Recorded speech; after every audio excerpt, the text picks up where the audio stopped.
Why do the people warning us that artificial intelligence could end humanity seem to be the same ones racing to sell it to us first?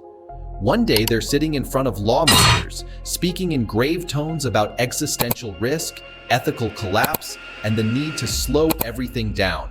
The next day, they're on stage unveiling a faster, cheaper, more powerful AI product, now available, now scalable, now unavoidable. Stay until the end, because once you see how fear, morality, and profit became entangled in the AI conversation, it changes the way you hear every warning they make.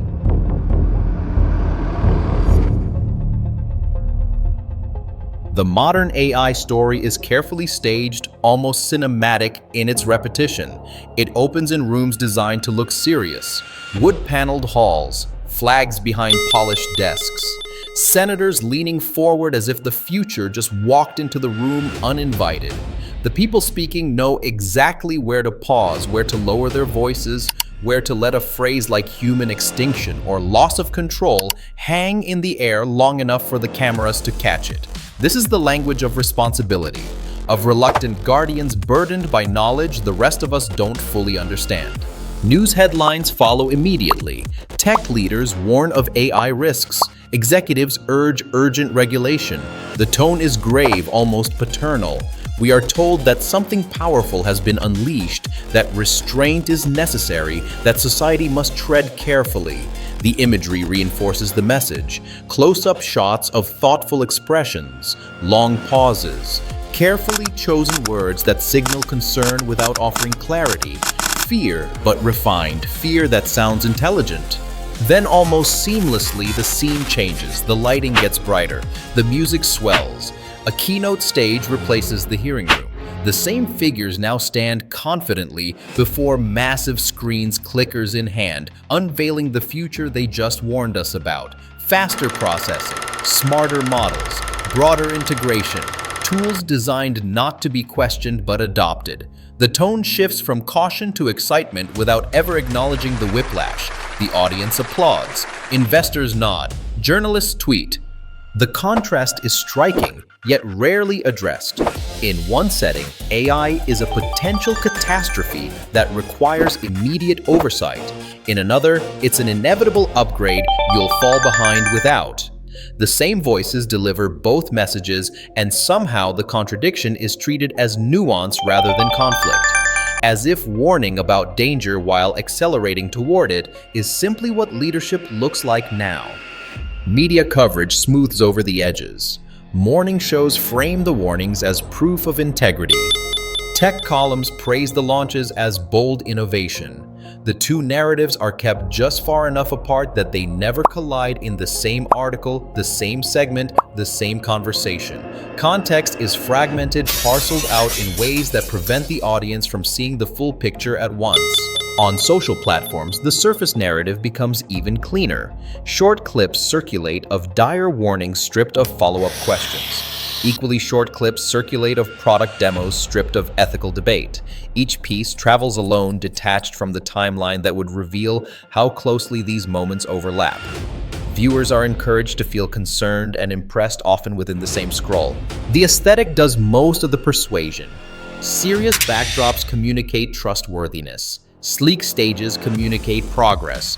Both rely on authority, not transparency. We are shown confidence, not hesitation, certainty, not doubt. The idea that those building AI are also its most responsible critics is repeated until it feels natural, even comforting. But this polished surface depends on one unspoken agreement: that we won't ask how these moments connect, that we won't question why calls to slow down never seem to delay product launches, that we'll accept fear and acceleration as compatible forces rather than opposing ones. The story works only as long as it stays on the surface, and that surface is designed to feel stable, predictable, reassuring.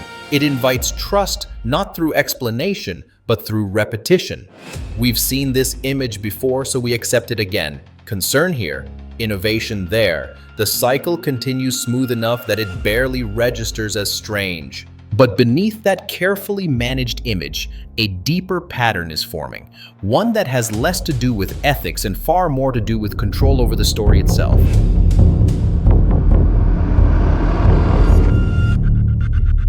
Over time, this contradiction doesn't weaken their authority, it strengthens it. The people shaping the AI narrative are no longer framed simply as executives or engineers.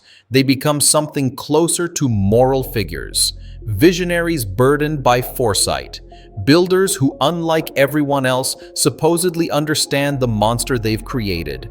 The story shifts subtly, they know the danger, and that's why we should trust them. Public relations leans heavily into this framing.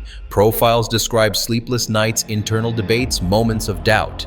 We hear about closed-door meetings where ethics were seriously discussed, about teams devoted to safety, about frameworks that promise responsibility without revealing specifics. The message is clear even when the details aren't. These are not reckless profiteers. These are thoughtful adults wrestling with impossible decisions. Quotes circulate endlessly polished into moral soundbites. We need to get this right. We owe it to humanity to be careful. This technology is too important to rush. The irony is almost elegant. Each statement sounds like a break, even as everything continues to accelerate. Words of caution become part of the momentum, not resistance to it. The warning itself becomes proof of virtue. Media outlets help elevate the myth. Long-form interviews frame these figures as reluctant heroes of progress, people dragged forward by competition and inevitability rather than ambition. When contradictions are mentioned, they're softened into balance. Yes, there are risks, but also incredible opportunities, as if the same people defining both sides of the equation isn't worth lingering on. The myth also relies on comparison. These leaders are constantly positioned against a vague threat, irresponsible competitors, rogue actors, foreign labs operating without restraint. In this framing, slowing down isn't really an option, because if we don't build it, someone worse will. Fear is redirected outward, away from the builders and toward imagined alternatives that make their control seem like the safest choice available. This narrative is powerful because it flatters the audience. We are invited to believe we're witnessing a rare moment of honesty from people in power. That, unlike politicians or corporations of the past, these leaders are telling us uncomfortable truths. The admission of danger feels like transparency even when it never translates into restraint. Saying the right things replaces doing the hard ones. The mythology deepens through repetition. Every hearing, every interview, every op-ed reinforces the same roles: guardians, experts, responsible stewards of a force too complex for outsiders to question meaningfully. Skepticism is reframed as ignorance. Doubt becomes emotional. Trust becomes rational. And slowly, the boundaries shift. Questioning intention starts to feel inappropriate. After all, didn't they warn us? Didn't they ask for regulation? Didn't they admit the risks? The myth turns accountability into immunity. If you acknowledge the danger loudly enough, you are forgiven for continuing anyway. This is how authority is laundered through concern, how power disguises itself as responsibility. The public image doesn't deny the risks of AI, it owns them, controls them, narrates them. And in doing so, it positions the builders not as subjects of scrutiny, but as the only ones qualified to explain why scrutiny shouldn't slow anything down. But myths are fragile things. They depend on selective memory and careful framing, and the moment someone stops listening to the words and starts following the incentives, the story begins to crack. Because behind the language of responsibility, something far more concrete is driving every decision. And once that comes into focus, the heroic narrative starts to look less like wisdom and more like strategy.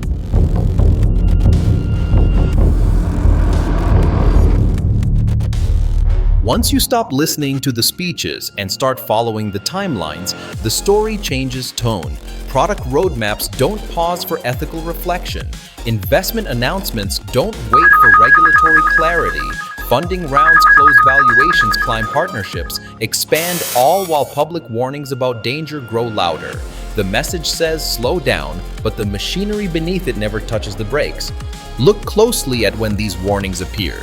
They often surface at moments of consolidation when a handful of companies are racing to lock in dominance. Fear becomes a tool not to stop progress, but to shape who controls it. By framing AI as too dangerous for amateurs, too complex for outsiders, the narrative quietly argues that only the biggest players should be trusted to build it. Regulation is welcomed, but only the kind that raises barriers high enough to keep competitors out. The language itself does a lot of work. Existential risk sounds abstract, distant, almost philosophical. It points attention toward hypothetical futures rather than immediate consequences. Job displacement becomes a footnote. Surveillance becomes innovation. Data extraction becomes optimization.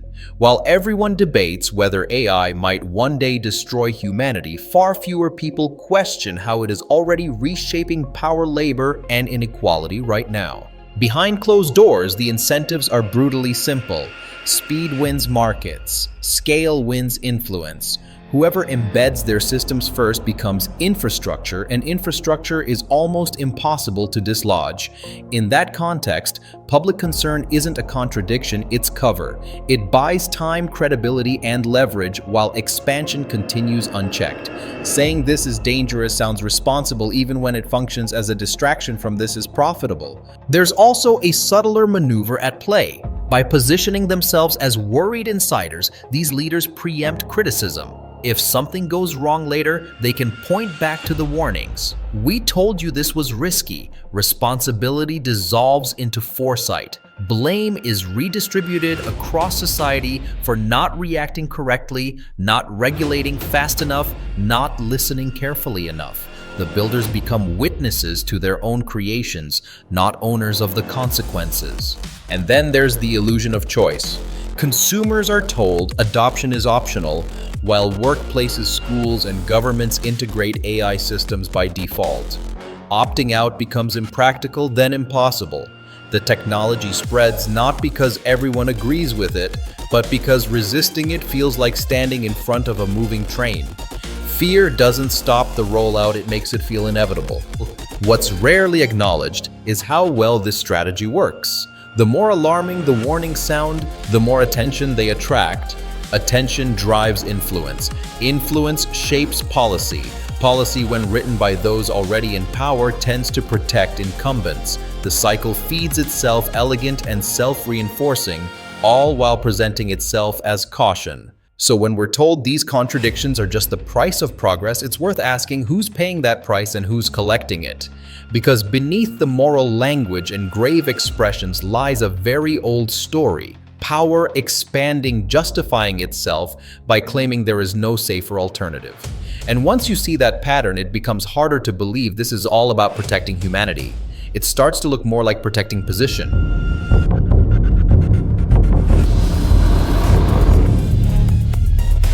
This contradiction doesn't exist in a vacuum.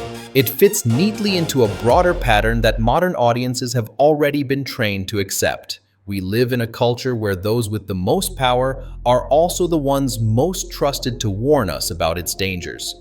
Tech leaders caution us about addiction while designing more addictive systems. Platforms speak about misinformation while profiting from engagement spikes driven by outrage. AI is simply the most polished version of this formula so far. What makes the AI narrative especially effective is how it taps into collective anxiety, economic instability, job insecurity, a general sense that society is moving faster than anyone can control. Warnings about artificial intelligence don't create these fears, they absorb them. AI becomes a symbol for everything people already feel slipping out of reach. And when fear is this diffuse, whoever names it gets to frame it. That framing has consequences.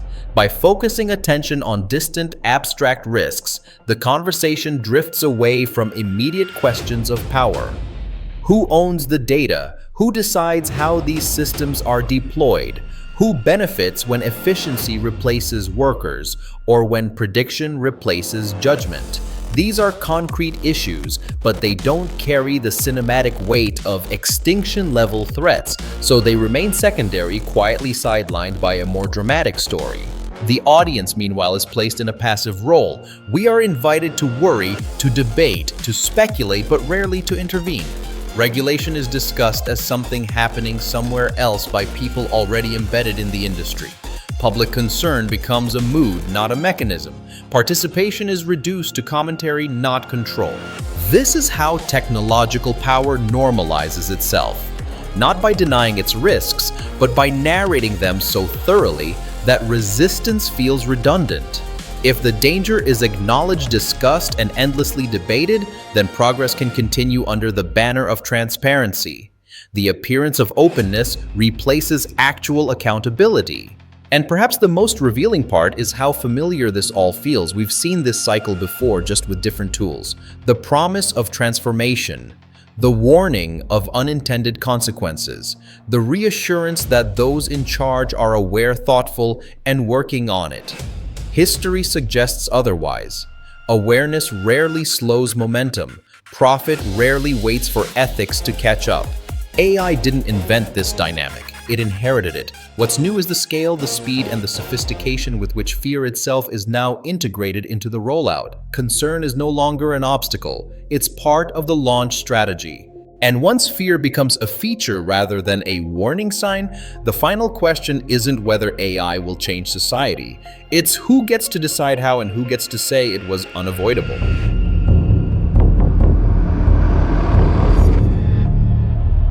In the end, the strangest part of the AI conversation isn't the technology itself, it's the performance surrounding it. We're warned about systems that could reshape humanity by the very people racing to reshape it first. Fear is presented as wisdom, urgency is framed as responsibility, and inevitability is sold as if it were a natural law rather than a series of choices made behind closed doors. The real lesson here isn't that artificial intelligence is harmless or that concern is fake. It's that power has learned how to speak the language of caution without ever slowing down. By admitting the danger, it neutralizes criticism. By acknowledging risk, it claims moral high ground. And by continuing anyway, it ensures the future arrives on its own terms. So the next time you hear a warning about AI ending humanity, listen carefully to what comes next. Look for the product announcement, the funding round, the quiet assumption that there is no alternative path, no meaningful pause, no real debate left to have. Ask who benefits from the fear and who is expected to adapt to it. Because in this version of the future, concern doesn't stop the machine, it lubricates it. And the most dangerous illusion of all isn't that AI might destroy us, it's that we were never given a choice in how it was built. That's the irony hiding in plain sight. We're told to be afraid, but encouraged to comply. And somehow we're expected to believe those two things don't contradict each other. The warning was never the message. The rollout was.